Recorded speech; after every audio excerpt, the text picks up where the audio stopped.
Olá, tudo bem? Eu sou a doutora Fernanda Nassar e hoje eu escolhi um tema muito legal para a gente poder conversar, passar algumas informações para vocês, que é celulite. E antes de começar o vídeo, não se esqueça, inscreva-se no nosso canal, dê o seu like, compartilhe esse vídeo com outras mulheres também, que eu tenho certeza.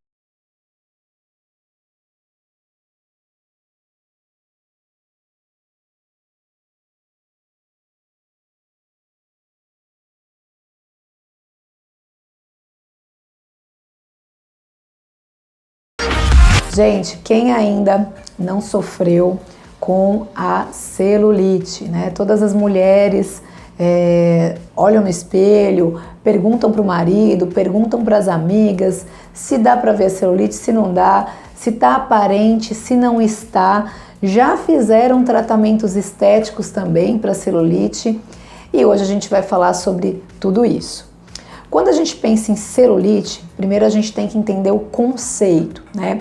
A celulite, ela é a retenção líquida no tecido gorduroso. Então, como que a gente consegue fazer com que aquela retenção, né, não chegue aí a estar presente na nossa gordura? Então, algumas mulheres recorrem aos tratamentos estéticos, isso é muito bacana. Existem hoje equipamentos de alta tecnologia que conseguem drenar esse líquido, que conseguem fazer com que o aspecto da pele melhore bastante, mas se de fora para dentro a gente está tratando e está tudo ok, a gente tem que entender que de dentro para fora isso também precisa ser feito para que ela não volte novamente, para que essa celulite não venha incomodar as nossas pacientes, não venha incomodar nós, né, mulheres, e fazer com que a gente tenha aí medo, o desconforto de usar um biquíni, de ir para a praia, ter vergonha de ficar aí num ambiente mais descontraído com família, com amigos. Então a gente precisa tratar de dentro para fora, de fora para dentro. Eu vou dar algumas dicas para vocês e eu vou começar da dica número 1, né?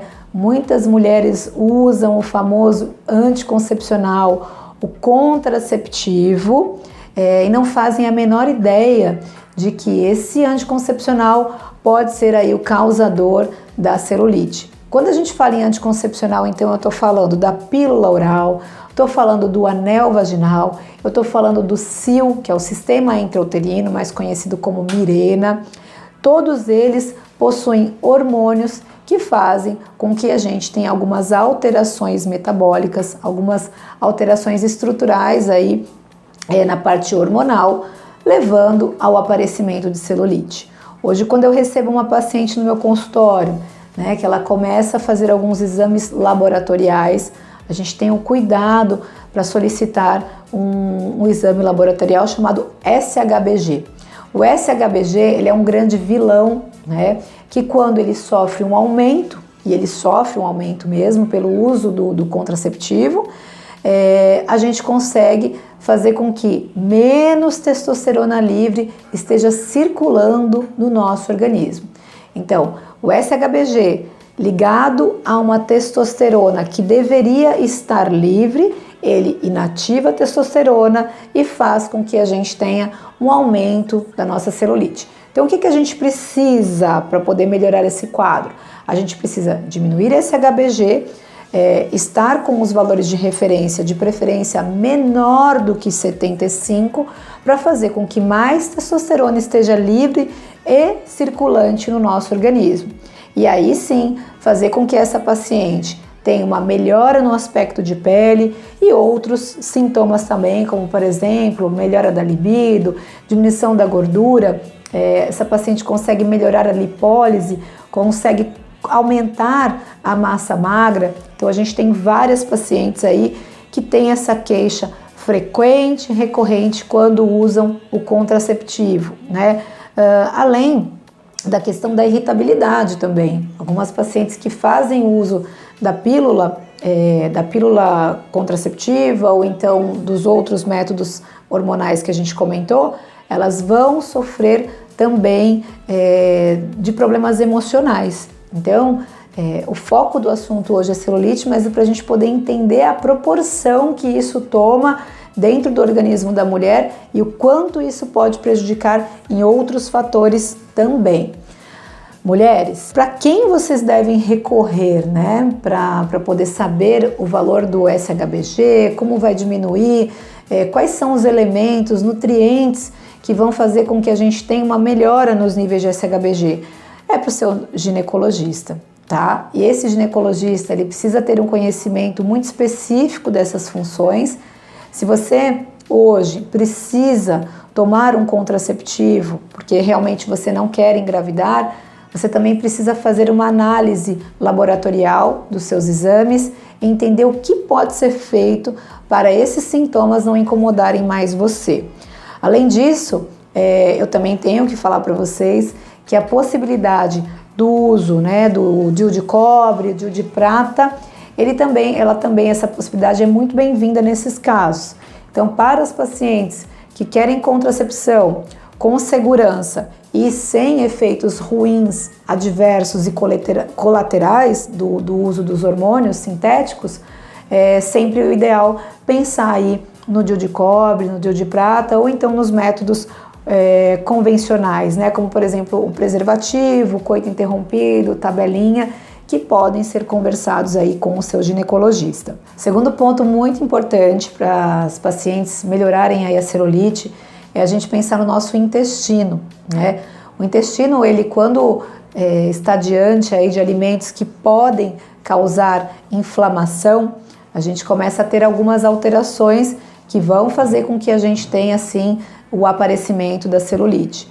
Quais alimentos a gente tem que evitar para fazer com que a nossa pele esteja sempre bonita, não esteja com aquele aspecto de casca de laranja, né? São principalmente os alimentos inflamatórios, né? Então, o que a gente está falando? De embutidos, enlatados, né? Alimentos que contenham açúcar, alimentos também que contêm a caseína. A caseína é uma proteína que está no leite e também nos seus derivados, como por exemplo o iogurte, o queijo, né? Então esses alimentos eles são muito prejudiciais à nossa saúde, não só a celulite, claro, tem diversas outras alterações que esses alimentos vão causar no nosso organismo. Hoje, como o vídeo é sobre celulite, então o foco vai ser esse, mas a gente sabe que outros problemas esses alimentos podem causar também. Não podemos esquecer do glúten, que também deve ser evitado. O consumo de álcool em qualquer quantidade, seja mínima, seja moderada, não é indicado. Então, todas as pacientes que desejam, né, tratar celulite ou não querem ter celulite, precisam evitar todos esses alimentos. Existe um outro ponto que é muito importante, né, eu considero o terceiro ponto aí a ser levantado, que é o consumo de água. Muitas pacientes perguntam, doutora, quanto eu devo consumir de água diariamente para poder fazer com que eu tenha um aporte bom aí, hídrico, né, e melhore a minha celulite. Então a gente tem uma regrinha muito simples para você entender qual deve ser o seu consumo diário de água. É o nosso peso multiplicado por 30 ml e aí a gente vai ter a quantidade diária recomendada. Por exemplo, se a gente tem uma paciente de 70 quilos, a gente multiplica por 30 ml, a gente vai ter 2.100 ml. A partir de, né, a gente sabe que se essa paciente tomar 3 litros de água, é melhor ainda. Então, quanto mais a gente hidratar, melhor. Óbvio que não é para ninguém ficar saindo aí tomando 10 litros de água por dia, porque a água em excesso também pode sobrecarregar e fazer mal ao nosso organismo. O quarto e não menos importante de todos os pontos que a gente está exemplificando aqui para vocês é o uso dos nutracêuticos orais, né, que são aqueles nutrientes que são extraídos da natureza, livre de efeitos colaterais e que vão fazer com que a gente tenha um efeito muito bom na nossa pele, né? Existem, por exemplo, ativos que são cactínia, chá verde, chá negro, a faseolamina, e se eu puder eu passaria aqui o dia inteiro falando sobre esses ativos para vocês, e pensando nisso, a gente vai deixar aí para que a gente fale sobre ele sobre todos eles, né, nos próximos vídeos e a gente vai pontuando cada um deles e cada uma de vocês vai identificando para entender qual que é o melhor, ou então procure seu médico para que ele consiga fazer uma fórmula boa para que você tome aí todos os dias e consiga também, juntamente com os outros pontos e com os outros fatores, melhorar o aspecto da sua pele. Se você gostou desse vídeo, dê um like, se inscreva no nosso canal e compartilhe também para suas amigas e fiquem ligadas nos nossos próximos